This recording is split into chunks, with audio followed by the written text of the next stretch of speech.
Hola, estamos aquí de nuevo para daros alguna pista, alguna ayuda más para que uséis correctamente la placa RLC SIELT. Ya sabéis que soy Antonio Barrientos de la Universidad Politécnica de Madrid. Y en este vídeo lo que vamos a hacer es daros algo de información sobre qué es lo que se muestra en los osciloscopios que os mostramos en pantalla y cómo leer y tomar medidas sobre ellos. Concretamente, nos fijaremos en cómo variar el trigger, el disparo, el modo en el cual la captura de datos que muestra el osciloscopio se gestiona, cómo hacer zoom para poder resaltar algún detalle y cómo medir con precisión sobre la gráfica. Esto será necesario porque en alguna de las actividades que os propondremos, pues tendréis que tomar estas medidas. Bien, sin más, voy a pasar a la pantalla del osciloscopio.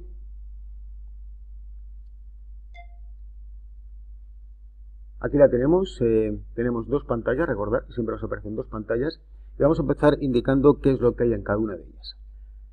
Comenzando con la pantalla de la izquierda, lo que tenemos es, como veis, una curva en azul y otra curva en amarillo. La curva en azul es la entrada del sistema, es decir, es los pulsos, los escalones, perdón, son arriba y abajo, con lo cual al fin son pulsos positivos y pulsos negativos, que estamos generando para entrar al circuito RLC, la tensión U1. En amarillo tenemos la salida, que en este caso estamos midiendo siempre la tensión en bornes del condensador. Lo primero que voy a hacer es modificar, donde dice aquí en View, estilo, y como veis, aquí me está indicando que la variable UOUT, que es la tensión de salida, la del condensador, la está pintando en amarillo y con este grosor.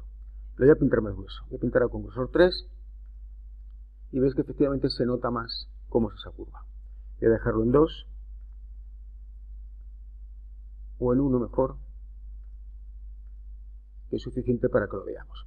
Si quisiese modificar la gráfica de la tensión de entrada, UIN,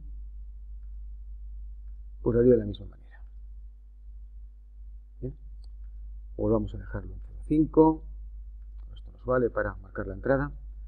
Y salimos de aquí. Bueno, esto me permitiría variar el fondo, el rayado, el grid, etc. No nos hace falta tocarlo. Esto es entonces en el osciloscopio de la izquierda. ¿Qué se muestra en el osciloscopio de la derecha? Pues se muestra la corriente que circula por el circuito. No vamos a pararnos ahora a analizarla, pero tener en cuenta que la función de transferencia entre la tensión de entrada, UIN, y la corriente, la I, no es la misma que, lógicamente, que la que tenemos con la tensión. Si hacemos esa función de transferencia, veremos que nos sale algo cuya respuesta al escalón tiene que tener este aspecto de aquí. Lo analizaremos en su momento. Nos vamos a quedar entonces ahora centrándonos únicamente en el osciloscopio de la izquierda. Y vamos a ver alguna cosa más sobre él. Bien, pues vamos a ver qué es el trigger y para qué nos va a hacer falta modificarle. Lo primero que voy a hacer es hacer más grande esta pantalla, puesto que el osciloscopio de lentiza no lo vamos a utilizar, nos vamos a quedar con este. El trigger es el modo, es el disparo del osciloscopio, el disparo de la captura del osciloscopio. Como veis ahora está continuamente refrescándose y si yo tuviese que tomar una medida sobre esta gráfica me sería complicado, sería tenerla congelada. Entonces, un modo que tenemos para hacerlo es entrar en modo trigger, que es este de aquí. Se me despliega este menú, y en modo de tener un modo automático, lo pondremos en un modo de una vez. Cada vez que yo dé aquí, donde dice rearme, tomaré una captura. Refrescaré. Pues haré esto hasta que tenga una captura que me parece limpia, que ha quedado bien. Tener en cuenta que las capturas, veis aquí, se produce esto, y esto es debido a que seguramente tenemos la comunicación entre Arduino y MATLAB, y que, bueno, pues a veces nos puede dar algún error. Aquí tenemos una lectura buena y nos quedaríamos con esta. Una vez que tengamos esto, lo que voy a hacer es intentar aprovechar al máximo el tamaño de mi pantalla, puesto que solamente voy a medir, por ejemplo, en esta parte de la gráfica, todo esto me estaría sobrando. Esto lo puedo mejorar utilizando el modo zoom, esta lupa que veis aquí, la despliego y voy a hacer un zoom en horizontal. Fijaros en este icono de aquí. Lo marco, lo selecciono y ahora, si me pongo aquí y arrastro, me va a hacer un zoom de este ancho. Bien, y aquí tengo ya una buena imagen para poder medir sobre él. Si tuviese que volver para atrás, posiblemente el mejor modo sea este. Bien, y me vuelve a mostrar toda la imagen. Vamos a volver como estábamos, estamos en el modo zoom. Ojo que mientras esté esto activo, cualquier cosa que yo haga me hace el zoom. Entonces, digamos que una vez que lo tenga ajustado correctamente, posiblemente lo mejor que puedo hacer es activarlo y ya así no tengo esa situación. Bueno, pues una vez que tenemos ya buena imagen en pantalla, para medir tenemos esto de aquí, donde está la regla. La activamos y me aparece aquí este menú desplegable. Y veis que me han aparecido unas rayas verticales. Tenemos aquí una opción en que vamos a tener cursores que se mueven por pantalla o cursores que van pegados. Fijaros que este punto de aquí va marcado sobre la curva. Si lo pusiese en pantalla, ese punto ya no estaría sobre la curva, estaría en este caso aquí, y yo podría mover este cursor de aquí. Me interesa medir sobre la curva, así que lo voy a poner aquí. Y tenemos que uno de los cursores va a estar moviéndose por la curva de... perdón, ahora están los dos con la curva de salida, pero voy a poner uno sobre la curva de entrada. ¿Veis? Se ha puesto ahí. Y otro sobre la curva de salida. Si yo lo arrastro, va a ir siguiendo la curva amarilla, que es la tensión de salida. Mientras que si arrastro el otro, va a ir siguiendo la curva de entrada, que es la azul. Voy a poner los dos sobre la de salida. Porque lo que, por ejemplo, voy a querer medir es cuánto tiempo ha tardado, vamos a hacerlo, desde que arrancó, que fue ese instante, hasta que ha alcanzado el máximo, que es este instante de aquí.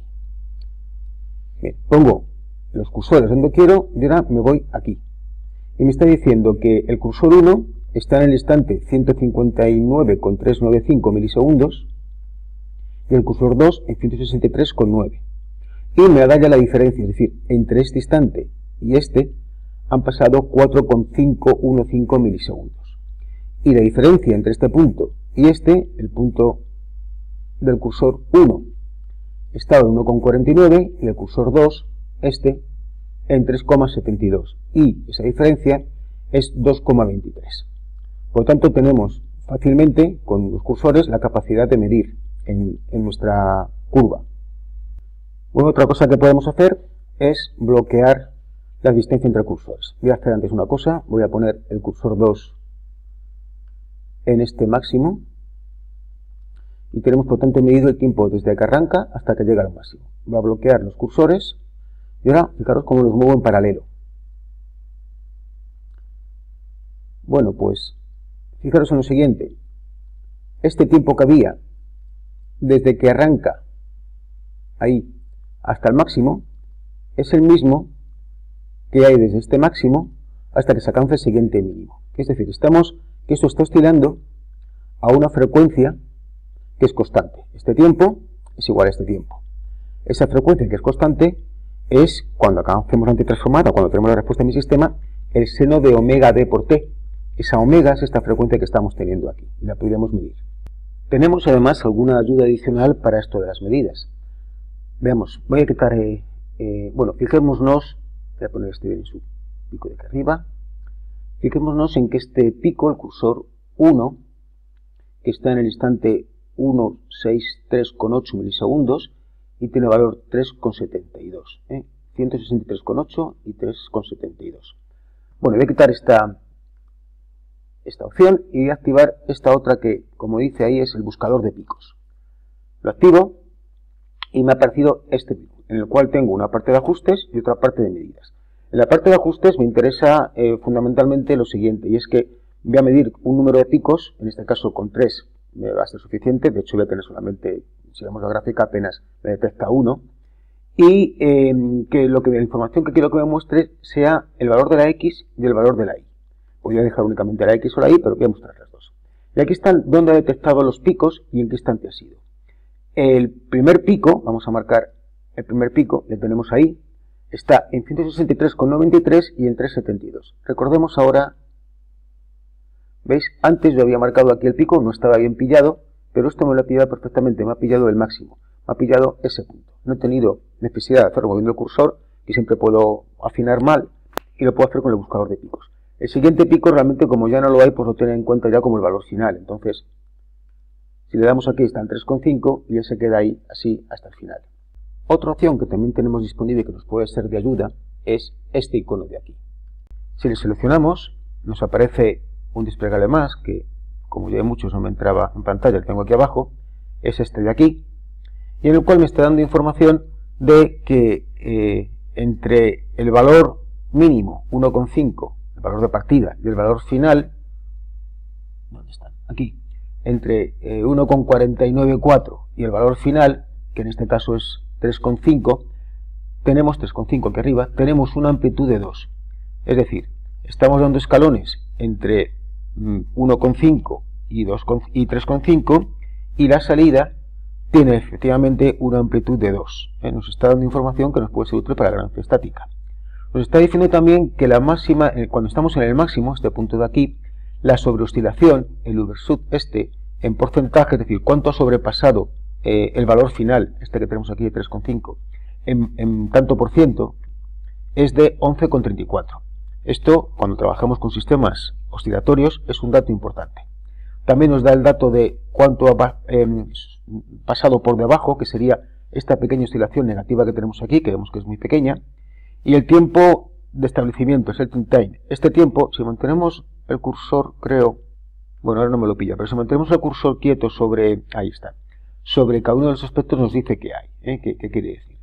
Bueno, este tiempo nos mide cuánto tiempo tarda el sistema, la respuesta del sistema, en quedarse más o menos en su valor final. Digo más o menos porque su valor final solamente lo adquiere en el infinito, pero llega un momento en el cual, desde el punto de vista práctico, ya está en el valor final, y eso nos da esta información. Bueno, y por último, este pequeño bloque de aquí nos daría también otra información, en caso de que fuese, por ejemplo, una respuesta sinusoidal, pues cuántos ciclos, qué frecuencia tiene, bien, cosas que también nos pueden ser útiles en otros casos. Bien, y un comentario final. Por último, quisiera llamaros la atención en que estamos midiendo con comodidad porque tenemos parado el refresco, el trigger, está en modo solamente un disparo. Realmente el sistema, como veis aquí, con la intensidad sigue actuando, sigue cambiando, pero aquí no, porque estamos en el modo un solo disparo. Si esto lo hubiese puesto en modo automático, veis que sería complicado medir, porque estaríamos continuamente cambiando la imagen que tenemos en pantalla, ¿vale? Entonces, pongámoslo en modo solamente un disparo, tengamos una buena medida, una buena imagen, y sobre ella sobre la que podremos medir. Bien, pues lo que tenéis que hacer es probar vosotros mismos, ir entrando en las diferentes opciones, tocateando, y así, con base a la experiencia, averiguar cómo funciona.